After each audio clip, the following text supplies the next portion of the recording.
Esse conteúdo é o pontapé inicial para quem está começando a estudar e aplicar Machine Learning em seus projetos da área da saúde, mas também vai ajudar muito aquela pessoa que já tem algum conhecimento e está querendo se aprofundar no assunto.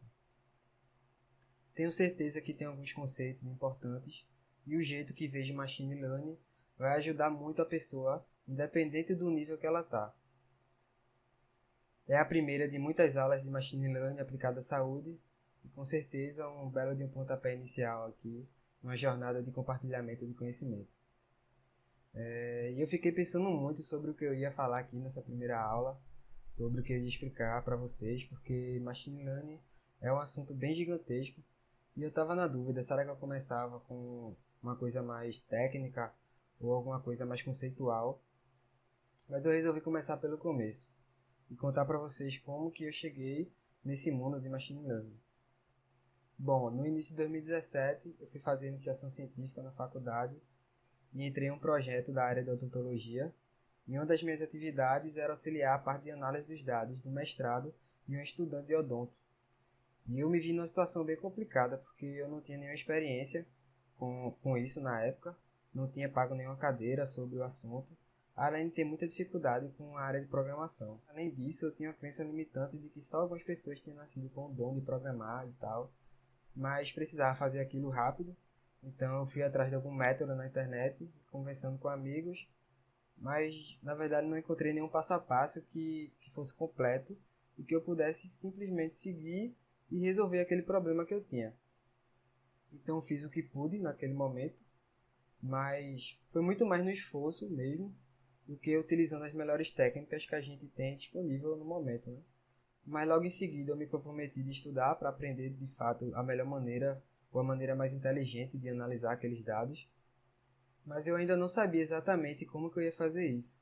Então eu comecei a pagar cadeiras relacionadas à área e estudar por conta própria através de livros, vídeos, podcasts, artigos e vários cursos na internet. Então, 2 anos se passaram e eu percebi que para resolver aquele problema que eu tinha de análise de dados da melhor maneira possível, eu precisava de um método completo que acabou que eu não encontrei em lugar nenhum, principalmente em português.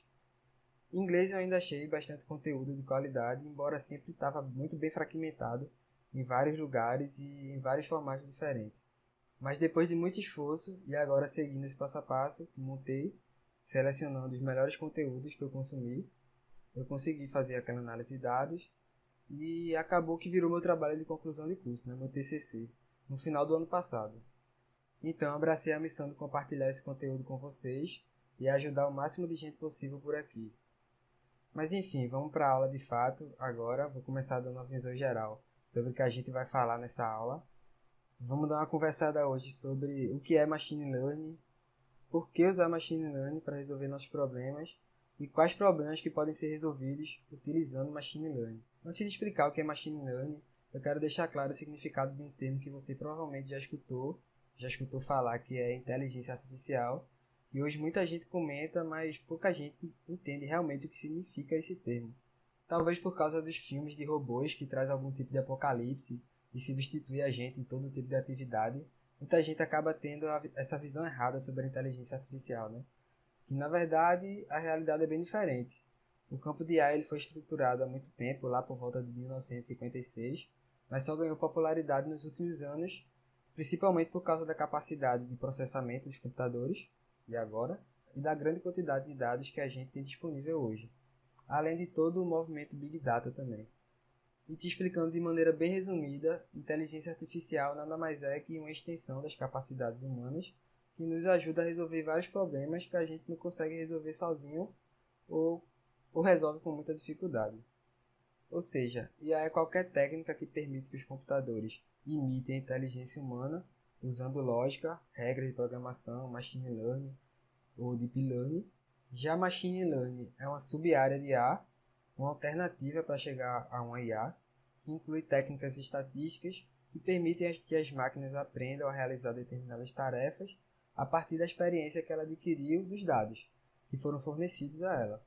Deep Learning, que é um assunto para outra aula, é uma sub-área da Machine Learning, são as redes neurais que conseguem se adaptar e aprender com a quantidade imensa de dados. Bom, mas hoje nós vamos focar em Machine Learning, que, como eu falei, é uma alternativa para chegar em uma inteligência artificial. Para você entender melhor, Machine Learning é praticamente extrair conhecimentos dos dados. É um campo de pesquisa na interseção de estatística, inteligência artificial e ciência da computação, e também é conhecido como análise preditiva, pois é praticamente você coletar dados, aprender com eles e fazer uma determinação ou predição sobre alguma coisa no mundo a partir desses dados coletados. Nos últimos anos, Machine Learning tem aparecido em vários âmbitos da nossa vida, e a gente já meio que se acostumou com isso e nem percebe mais a magia que está por trás disso. Por exemplo, quando o Netflix faz uma recomendação de filme para você, ou quando a gente recebe o cupom ou uma recomendação de comida do iFood, ou recebe uma recomendação de qual produto comprar na Amazon, ou até para reconhecer nossos amigos nas fotos das redes sociais, isso tudo tem inteligência por trás disso. Quando você olha para sites e aplicativos complexos feitos esses, é muito provável que cada parte do site contenha vários modelos de machine learning.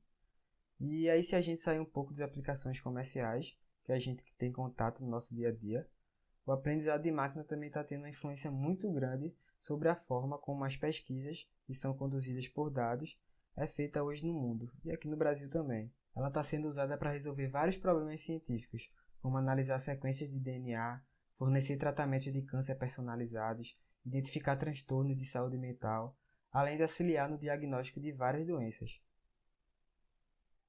Então, assim, você já deve ter percebido do poder que essa tecnologia tem, da quantidade de problemas que ela vai nos ajudar a resolver nos próximos anos. Mas se tu ainda não está convencido que tu já deve começar a pensar em quais problemas tu pode resolver usando essa nova tecnologia, deixa eu te explicar o porquê dessa animação toda em utilizar Machine Learning para nos ajudar. Bom, antigamente, muitos sistemas usavam regras codificadas com decisões do tipo se não, se isso, se não aquilo, para processar os dados. Um exemplo bem fácil de compreender é o caso do filtro de spam. Acredito que todo mundo que está assistindo tem e-mail e sabe o que é um spam. Mas qual é o objetivo do filtro de spam? É mover as mensagens apropriadas de e-mail recebidas para uma pasta de spam, as mensagens indesejáveis. Como a gente poderia fazer isso de forma automática? Você poderia criar uma lista negra de palavras que resultariam em e-mail ser marcado como spam ou não. Então, se o e-mail tivesse alguma dessas palavras, ele era marcado como spam.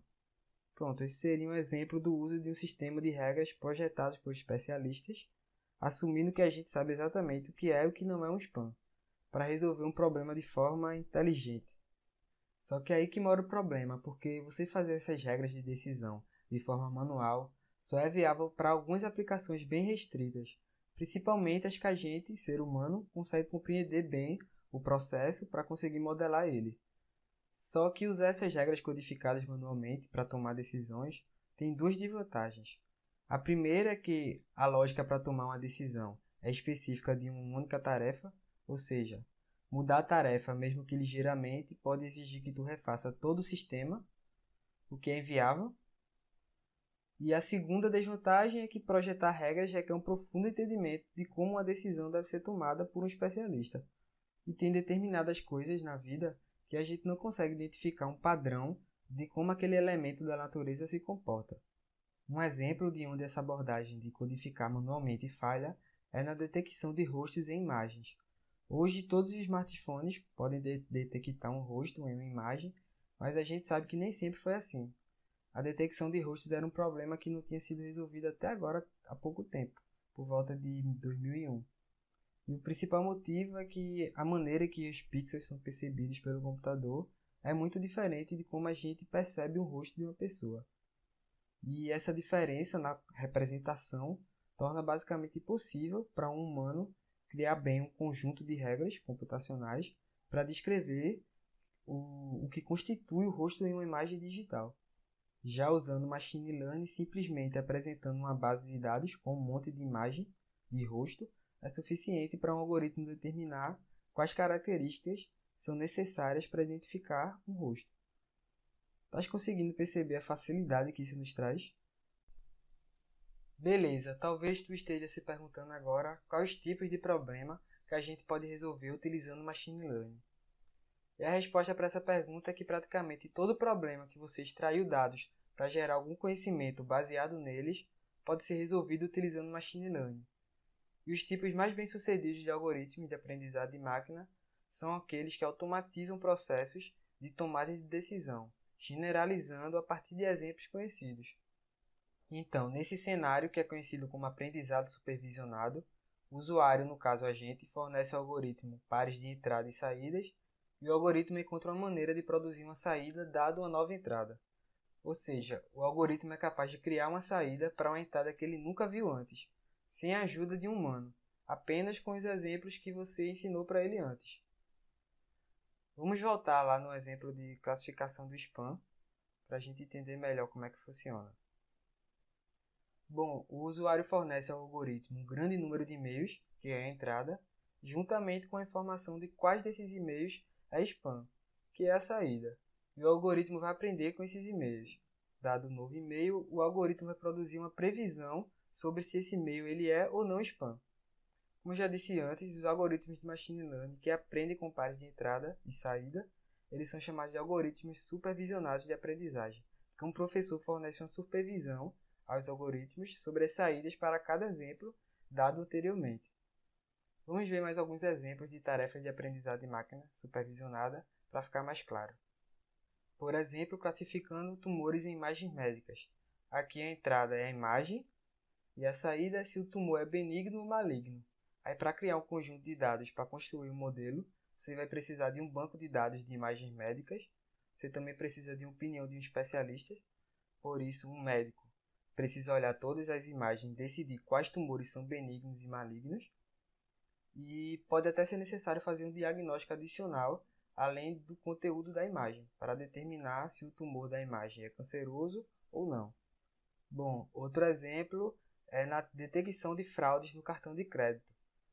Então, nesse caso, a entrada é um registro de transação com cartão de crédito e a saída é se é provável que essa ação seja fraudulenta ou não. Imagine que você é a entidade que distribui os cartões de crédito.